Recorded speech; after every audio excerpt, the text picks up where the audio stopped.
الحمد لله رب العالمين والعاقبة للمتقين والصلاة والسلام على سيد الأنبياء والمرسلين وعلى آله وأصحابه أجمعين ومن تبعهم بإحسان إلى يوم الدين. أما بعد فأعوذ بالله من الشيطان الرجيم. بسم الله الرحمن الرحيم. والذين جاهدوا فينا لنهدينهم سبلنا وإن الله لمع المحسنين. وعن عائشة رضي الله تعالى عنها قالت كان رسول الله صلى الله تعالى عليه وسلم يجتهد في العشر الأواخر ما لا يجتهد في غيره. وعن عائشة رضي الله تعالى عنها قالت كان رسول الله صلى الله تعالى عليه وسلم إذا دخل العشر شد مئزره وأحيا ليله وأيقظ أهله. وقال النبي صلى الله تعالى عليه وسلم من قام ليلة القدر إيمانا واحتسابا غفر له ما تقدم من ذنبه أو كما قال عليه الصلاة والسلام. میرے محترم بھائیوں، بزرگ اور دوستو، اللہ جل جلالہ وعم نوالہ نے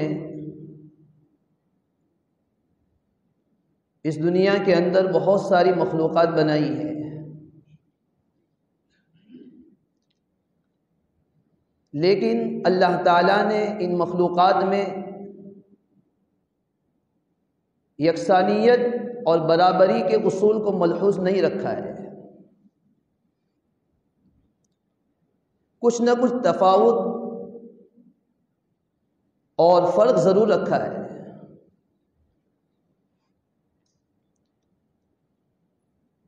ان مخلوقات میں کوئی نہ کوئی کسی سے افضل، کوئی نہ کوئی کسی سے بہتر ضرور ہے.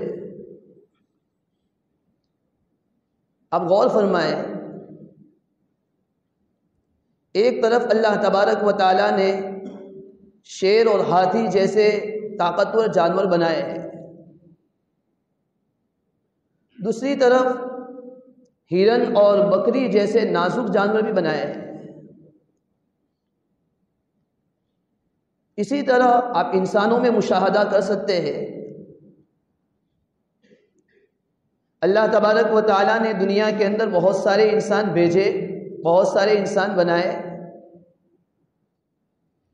لیکن تمام انسانوں میں مقدس گروہ حضرات انبیاء کرام علیہم الصلاۃ والتسلیمات کا گروہ ہے، سب سے مقدس گروہ ہے. اور پھر ان انبیاء کرام علیہم الصلاۃ والسلام میں بھی اللہ تعالیٰ نے بعض نبیوں پر فضیلت عطا فرمائی ہے. قرآن کہتا ہے تلک الرسل فضلنا بعضهم علی بعض. اللہ تعالیٰ نے بعض رسولوں پر فضیلت عطا کی، برتری عطا فرمائی.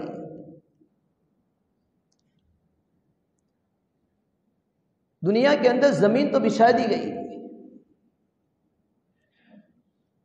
لیکن بعض مقامات، بعض زمین ایسی ہے جس کو اس روئے زمین پر جو فضیلت اور جو مقام، جو برتری حاصل ہے، وہ فضیلت، وہ مقام اور وہ برتری کسی اور کو حاصل نہیں ہے. حدیث کے مطالعے سے معلوم ہوتا ہے اللہ کے نبی صلی اللہ تعالی علیہ وسلم نے ارشاد فرمایا کہ زمینوں میں بہترین ٹکڑا وہ ٹکڑا ہے جس پر مسجد بنا دی گئی، بہترین ٹکڑا ہے. اور پھر ان مساجد میں، ان اللہ کے گھروں میں بھی بعض گھروں کو وہ فضیلت حاصل ہے جو اور گھروں کو حاصل نہیں. جو فضیلت مسجد حرام کو حاصل ہے، مسجد نبوی کو حاصل ہے، مسجد اقصی کو حاصل ہے، وہ اور مساجد کو حاصل نہیں ہے. یہی مقام و مرتبے کا فرق زمانہ اور اوقات کو بھی حاصل ہے. بعض زمانہ وہ ہے، بعض اوقات وہ ہے جس کو پورے سال پر، پورے دنوں پر فضیلت حاصل ہے. یہی وجہ ہے تمام مہینوں میں سب سے افضل مہینہ رمضان المبارک کو قرار دیا گیا. سب سے بہتر مہینہ. حدیث میں کہا گیا شہر عظیم شہر مبارک. تمام دینوں میں سب سے بہتر دن عرفہ کے دن کو قرار دیا گیا، سب سے بہتر دن. ہفتے کے دنوں کے اعتبار سے بہتر دن جمعہ کے دن کو قرار دیا گیا. اللہ کے نبی صلی اللہ تعالی علیہ وسلم نے ارشاد فرمایا سید الایام یوم الجمعہ، دنوں کا سردار جمعہ کا دن ہے. اسی طرح بعض راتیں وہ ہے جنہیں جو فضیلت حاصل ہے، جو برتری حاصل ہے، جو مقام حاصل ہے، جو مرتبہ حاصل ہے، وہ مرتبہ، وہ مقام، وہ فضیلت، وہ برتری کسی اور رات کو حاصل نہیں ہے. حدیثوں کے اندر مختلف راتیں بیان کی گئی ہیں. شب برات ہے، 9 ذی الحجہ کی رات ہے، عید الفطر کی رات ہے، عید الاضحیٰ کی رات ہے، اور رمضان المبارک کی یہ آخری چند راتیں ہیں. یہی وجہ ہے ماں عائشہ صدیقہ رضی اللہ تعالیٰ عنہ بیان فرماتی ہے کان رسول اللہ صلی اللہ تعالی علیہ وسلم یجتہد فی العشر الاواخر ما لا یجتہد فی غیرہ. جناب نبی کریم صلی اللہ تعالی علیہ وسلم آخری عشرے میں جتنا مجاہدہ کیا کرتے تھے، جتنی محنت کیا کرتے تھے، جتنی عبادت کیا کرتے تھے، آپ علیہ الصلاۃ والسلام اور دنوں کے اندر اتنی محنت، اتنی مشقت، اتنی عبادتیں نہیں کیا کرتے تھے. ایک اور حدیث میں ماں عائشہ صدیقہ رضی اللہ تعالیٰ بیان فرماتی ہے کہ جب آخری عشرہ داخل ہوتا تھا، شروع ہوتا تھا، اذا دخل العشر شد مئزرہ، اللہ کے نبی صلی اللہ تعالی علیہ وسلم اپنے تہبند کو مضبوط کس لیا کرتے تھے، مضبوط باندھ لیا کرتے تھے. شرائع حدیث نے اس جملے کے 2 مطلب بیان فرمائے ہیں. بعض حضرات فرماتے ہیں کہ شد میزرہ، آپ علیہ الصلاۃ والسلام اپنے تہبند کو مضبوط کس لیتے تھے. اس کا مطلب یہ ہے کہ آپ جب آخری عشرہ اور رمضان المبارک کے آخری دن جب شروع ہو جایا کرتے تھے، آپ علیہ الصلاۃ والسلام اپنی بیویوں سے علیحدگی اختیار فرمایا کرتے تھے، اپنی بیویوں سے جدائی اختیار فرما لیا کرتے تھے. اور بعض شرائع حدیث نے بیان فرمایا کہ شد میزرہ کا مطلب یہ ہے کہ مضبوط تہبند کو مضبوط کس لیا کرتے تھے. مطلب یہ ہے کہ آپ علیہ الصلاۃ والسلام کی محنت میں، آپ علیہ الصلاۃ والسلام کی عبادت میں، آپ علیہ الصلاۃ والسلام کے توبہ اور استغفار کے اندر اضافہ ہو جایا کرتا تھا. جیسے ہمارے معاشرے میں اردو زبان میں کہا جاتا ہے کہ کمر باندھ کر محنت کرو، کمر کس کر محنت کرو. اس کا مطلب یہ ہوتا ہے کہ خوب محنت کرو، خوب مجاہدہ کرو، خوب عبادت کیا کرو. نبی علیہ الصلاۃ والسلام نے نبی علیہ الصلاۃ والسلام کے متعلق کہا گیا شد میزرہ، آپ علیہ السلام اپنی کمر، اپنے تہبند کو مضبوط کس لیا کرتے ہیں.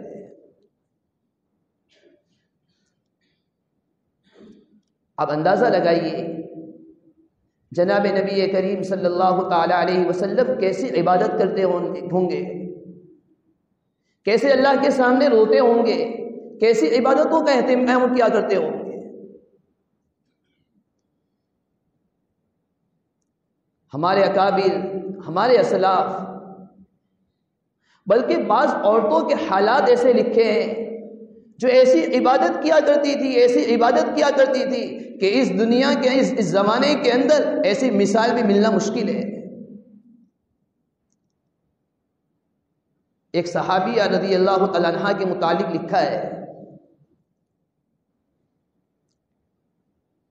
عشاء کی نماز ادا کی، عشاء کی نماز پڑھ کر سنت وغیرہ کا اہتمام کر کے 2 رکعت نفل کی نیت باندھی، نماز پڑھنا شروع کیا. قرآن کریم میں لذت آ رہی تھی، قرآن کریم پڑھتی رہی، پھر پڑھتی رہی، لذت حاصل کرتی رہی، لذت حاصل کرتی رہی، ایک رکعت پوری کر دی۔ جب ایک رکعت پوری ہوئی، دوسری رکعت کے لیے پھر کھڑی ہوئی، پھر قرآن کریم پڑھنا شروع کیا، لذت حاصل کرتی رہی، لطف اٹھاتی رہی، اور اسی طرح دوسری رکعت بھی ختم کر دی۔ جب 2 رکعت ختم ہو گئی، پوری ہو گئی، اس صحابیہ نے آسمان کی طرف دیکھتے ہوئے اپنے ہاتھوں کو اٹھایا۔ جیسے ہی آسمان کی طرف نظر پڑی، کیا دیکھتی ہے کہ سحری کا وقت ختم ہو رہا ہے، صبح صادق کا وقت پورا ہو رہا ہے۔ روتی ہوئی اللہ کے سامنے کہنے لگی، اللہ تیری راتیں کتنی چھوٹی ہو گئی، ابھی تو میں نے 2 رکعت نماز ادا کی ہے، سحری کا وقت ہو گیا۔ حالانکہ وہ رات سردی کی رات تھی، سردی کی رات لمبی ہوا کرتی ہے۔ یعنی یہ حضرات ایسی عبادت کا لطف اٹھایا کرتے تھے، ایسی عبادت کیا کرتے تھے، ایسی عبادتوں کے اندر مشقت اٹھایا کرتے تھے کہ پوری کی پوری 2 رکعت کے اندر اور پوری کی پوری رات کے اندر قرآن کریم کے کئی پاروں کی تلاوت کیا کرتے تھے، اور انہیں احساس بھی نہیں ہوتا تھا کہ رات ختم ہو گئی اور سحری کا وقت ہو گیا، صبح صادق ہو گئی۔ یہ عورت کا حال ہے۔ حضرت رابعہ بصریہ رحمت اللہ علیہا کے متعلق لکھا ہے، ایک آدمی نے چاہا کہ میں ان سے ملاقات کروں، ان کے پاس کوئی دعا کرواؤں۔ ملاقات کے لیے حاضر ہوا۔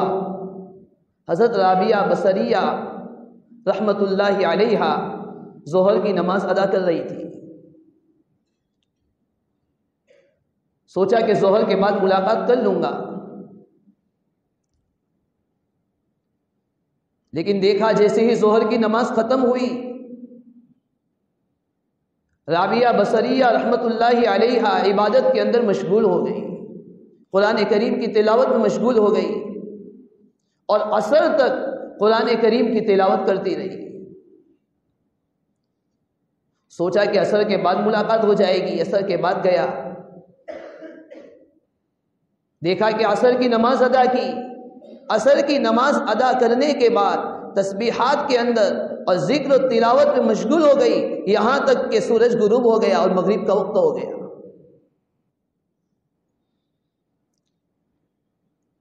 اس نے سوچا کہ مغرب کے بعد ملاقات ہو جائے گی، مغرب کے بعد ملاقات کر لوں گا۔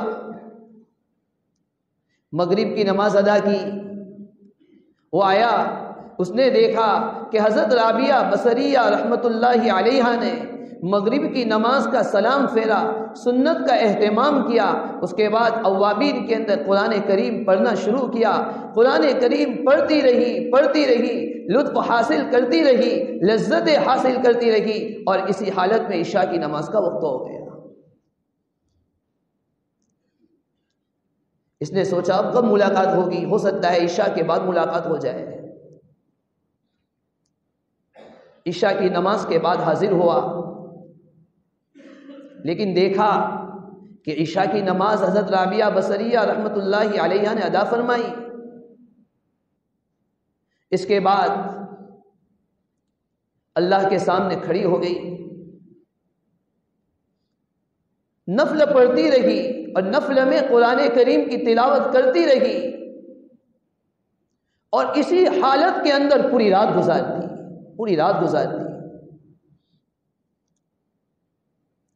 وہ آدمی سوچنے لگا کہ ہو سکتا ہے فجر کے بعد آرام کا وقت ہو، یا فجر کے بعد کوئی ایسا موقع مل جائے کہ میں ان کے پاس جاؤں اور ان کو دعا کے متعلق کہوں، ان سے دعا کراؤں۔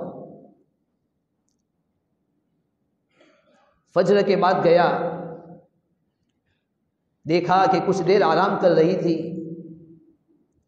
کسی نے کہا کہ ابھی تھوڑی دیر پہلے اس نے آرام کرنا شروع کیا ہے۔ یہ آدمی بیٹھ گیا، دیکھتا رہا۔ تھوڑی دیر ہوئی، رابعہ بصریہ رحمت اللہ علیہا گھبرا کر اٹھی، رونے لگی، آنکھوں کو ملنے لگی، اور کہنے لگی اللہم انی اعوذ بک من عین لا تشبع من النوم، اللہم انی اعوذ بک من عین لا تشبع من النوم، اے اللہ میں ایسی آنکھ سے پناہ مانگتی ہوں، اے اللہ میں ایسی آنکھ سے پناہ مانگتی ہوں جو نیند سے بڑھتی نہیں ہے، جو نیند سے سیر نہیں ہوتی، جس کا پیٹ نیند سے بڑھتا ہی نہیں ہے۔ اللہ اکبر، کیسے عبادت کرنے والے لوگ تھے۔ جس زمانے کی عورتوں کا یہ حال ہوگا، جس زمانے میں ایسی ایسی عبادت کرنے والی عورتیں ہوگی، اس زمانے کے اندر مردوں کا حال بھی کیسا ہوگا۔ اصل بات یہ ہے تھوڑے سی لذت کی ضرورت ہے، تھوڑے سے مزہ حاصل کرنے کی ضرورت ہے۔ بقول حضرت شیخ زکریا رحمۃ اللہ علیہ، الفت میں برابر ہے وفا ہو کہ جفا ہو، الفت میں برابر ہے وفا ہو کہ جفا ہو، ہر چیز میں لذت ہے گر دل میں مزہ ہو۔ تھوڑا سا آدمی کو چسکا لگ جاتا ہے، جس کو بیڑی کی عادت لگ جاتی ہے، جس کو سگریٹ کی عادت لگ جاتی ہے، جس کو شراب کی لذت حاصل ہو جاتی ہے، شراب کی عادت پڑ جاتی ہے، وہ پیتا رہتا ہے، ایک گلاس پیتا ہے، ایک بیڑی پیتا ہے، ایک ویمل کھاتا ہے، گٹکا کی ایک چسکی لیتا ہے، دل چاہتا ہے اور کھاؤں اور پیوں۔ لوگ بیان کر رہے کہ اس کے اندر نقصان ہے، اس کے کھانے سے بیماریاں پھیلتی ہیں، لیکن آدمی کو اس کی لذت حاصل ہو چکی، اس کا نشہ حاصل ہو چکا، اب آدمی اس کو چھوڑنے کے لیے تیار نہیں ہے۔ جس کو عبادت کی لذت حاصل ہو جائے گی، جس کو قرآن کریم کی تلاوت کی لذت حاصل ہو جائے گی، جس کو عبادت کی لذت حاصل ہو جائے گی، جس کو اللہ کے سامنے رونے اور گر گرانے کی لذت حاصل ہو جائے گی، وہ اور روئے گا، وہ اور گر گرائے گا، اللہ کے سامنے اور آنکھوں کو پھیلائے گا، 2 رکعت نماز کو پڑھے گا، قرآن کریم کی تلاوت اس میں کرے گا، 2 رکعت ختم کرے گا، پھر کھڑا ہوگا، پھر عبادت کرے گا، اس کا دل کبھی نہیں بھرے گا۔ اللہم انی اعوذ بک من عین لا تشبع من النوم۔ عبادت یہ بھی ایک لذت ہے۔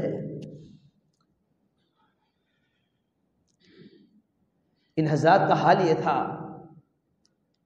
عبادت کرتے تھے، لیکن عبادت کے کرنے کے بعد ان کی دل کی کیفیت کیا ہوا کرتی تھی۔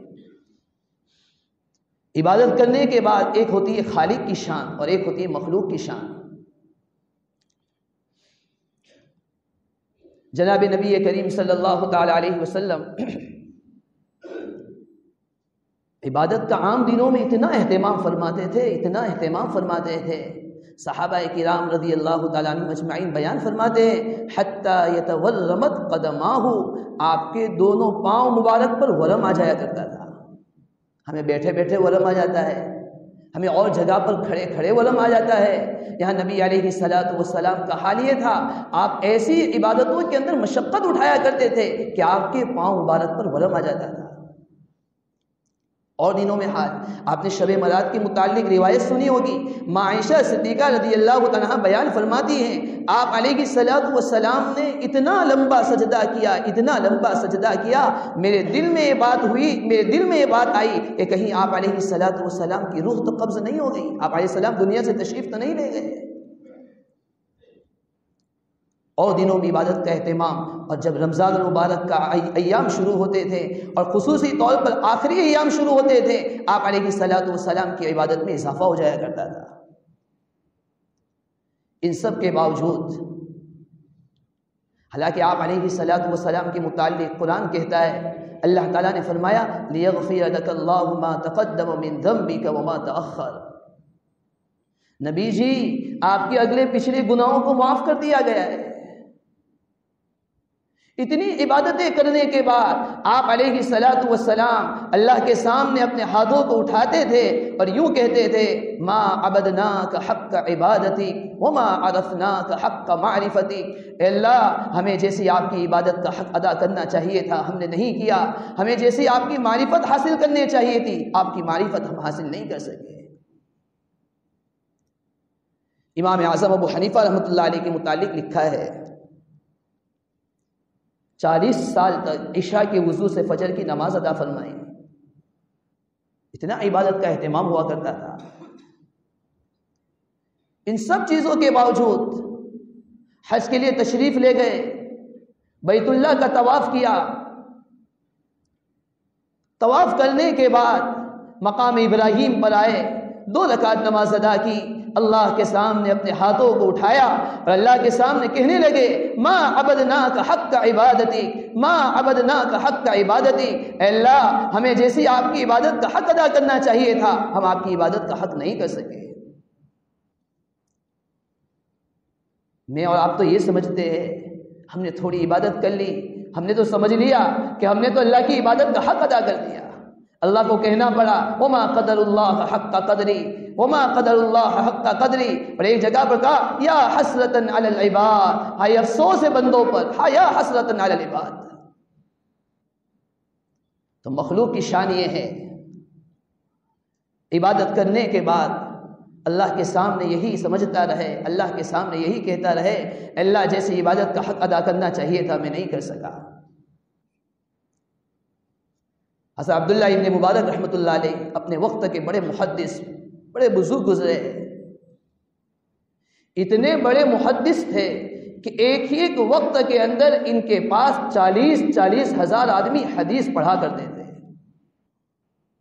جیسے ہم نے پہلے زمانے میں دیکھا ہوگا، پہلے یہ مائک کا نظام نہیں تھا تو آواز کو پہنچانے کے لیے مکبر کو رکھا جاتا تھا، امام کی آواز کو ایک مکبر تک پہنچایا جاتا تھا، وہ مکبر دوسرے مکبر تک پہنچاتا تھا۔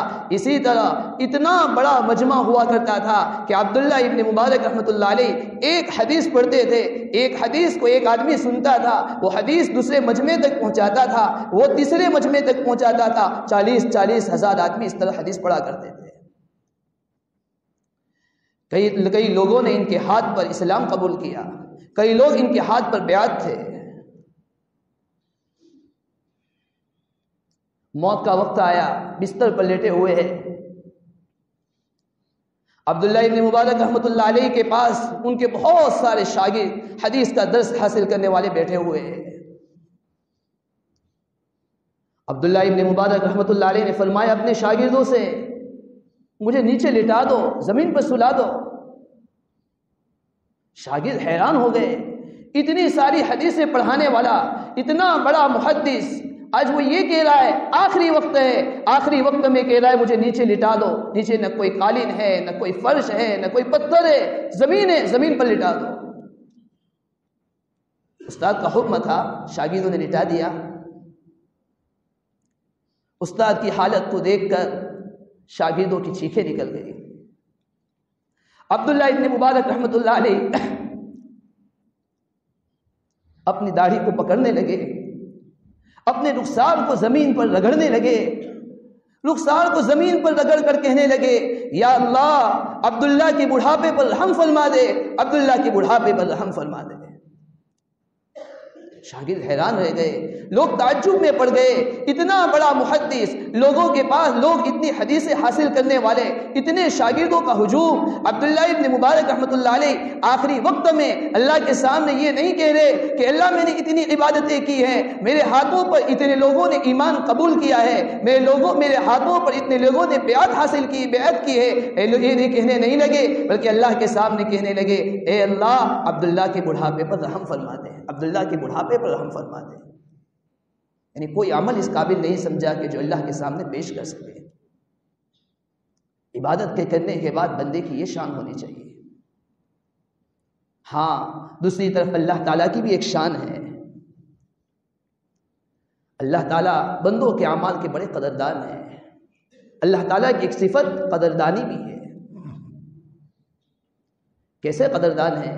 اللہ نے قرآن میں فرمایا فَمَن يَعْمَلْ مِثْقَالَ ذَرَّةٍ خَيْرًا يَرَهُ، جو بندہ تھوڑا سا عمل بھی لے کر آئے گا اللہ تعالیٰ اس کی طرف نظر رحمت فرمائیں گے۔ ایک جگہ پر فرمایا انی لا اضیع عمل عامل منکم من ذکر او انثی، تم میں سے کوئی مرد یا کوئی عورت کوئی عمل کرے گا میں اس کو کبھی ضائع نہیں ہونے دوں گا، میں اس کو کبھی ضائع نہیں کروں گا۔ اللہ تعالیٰ کیسے قدردان ہے۔ کسی زمانے میں ایک بت پرست تھا، بت کی عبادت کرنے والا، بت کے سامنے اپنا ماتھا اپنی پیشانی کو ٹیکنے والا۔ ایک دن مصیبت میں مبتلا ہو گیا، پریشانی میں مبتلا ہو گیا، پوری رات اپنے بت کو پکارتا رہا، کہتا رہا یا صنم یا صنم یا صنم، اے میرے بت اے میرے بت۔ اچانک رات کو آنکھ لگ گئی، اونگ آ گئی، بے اختیار اس کی زبان سے نکل گیا یا صمد یا صمد یا صمد، اے بے نیاز، یعنی اللہ کو پکارنے لگا۔ جیسے ہی اس نے یا صمد کہا، یا صمد کہا، اللہ تعالیٰ کی طرف سے آواز آ گئی، لبیک یا عبدی، لبیک یا عبدی، اے میرے بندے میں حاضر ہوں، اے میرے بندے میں حاضر ہوں، بتا کیا پریشانی ہے؟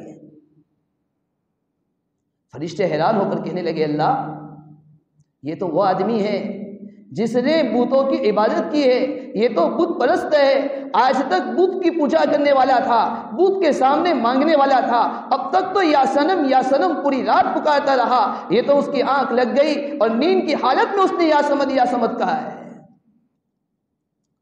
اللہ تعالیٰ کی طرف سے فرشتوں کو کہا گیا، دیکھو اللہ تعالیٰ کتنے قدردان ہیں، اللہ تعالیٰ کی طرف سے کہا گیا کہ اگرچہ اس نے اپنی نیند کی حالت میں یا سمد کہا ہے، لیکن پکارا مجھے ہے، اگر میں بھی اس کی پکار کا جواب نہیں دوں گا تو مجھ میں اور بت کے اندر کیا فرق رہے گا؟ اللہ تعالیٰ بندوں کے اعمال کتنے قدردان ہیں۔ کہنے کا خلاصہ اور منشا یہ ہے، آخری عشرہ شروع ہو چکا ہے، حدیث میں اللہ کے نبی صلی اللہ علیہ وسلم کی حالت کو بیان کیا گیا، آپ علیہ السلام جب آخری عشرہ شروع ہوتا تھا آپ خوب عبادت کا اہتمام کرتے تھے، اپنے تہبند کو مضبوط کس لیا کرتے تھے، وَأَحْيَا لَيْلَهُ، آپ علیہ السلام راتوں کو بیدار ہوتے تھے، وَأَيْقَظَ أَهْلَهُ، اور اپنے اہل و عیال کو، اپنی بیویوں کو، بعض حدیث میں نساء کا بھی لفظ ہے، آپ علیہ السلام اپنی بیویوں کو بیدار کیا کرتے تھے۔ اللہ تعالیٰ شانہ سے دعا ہے اللہ تعالیٰ ہمیں ان راتوں کی قدردانی کی توفیق عطا فرمائے، ان راتوں کو صحیح وصول کرنے کی توفیق عطا فرمائے، توبہ و استغفار کی توفیق عطا فرمائے، آمین۔ وآخر دعوانا الحمدللہ رب العالمین۔